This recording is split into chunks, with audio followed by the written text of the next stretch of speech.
Kamchatkada nimalar bo'lyapti o'zi? Ha, nima bo'lyapti? Ha, ota. Rossiyaning uzoq sharq hududida 12-yanvardan buyon kuchli qor yog'ishda davom etmoqda.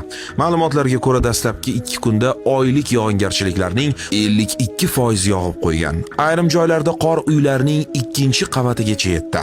Ko'plab odamlar uylarida qamalib qolgan, yo'llar tozalanmagan va transport qatnovi qiyinlashgan. Hattoki Petropavlovsk-Kamchatskida tomlarda qor ko'chishi oqibatida 2 erkak vafot etdi. Mana uni odamlar qor ko'ylab mashinasini oqtaryapti. Bo'yidan baland qor tashashini qarang. Biz tom kiraveribmiz.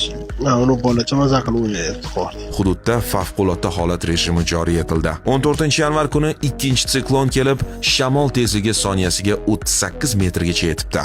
16-yanvar holatiga ko'ra ijtimoiy obyektlarga boradigan yo'llar ochilmagan, avtobus qatnovi to'xtagan, kommunal nosozliklar qayd etilmoqda. Mutaxassislar masofaviy ish rejimiga o'tkazildi. Maktablar vaqtincha yopildi.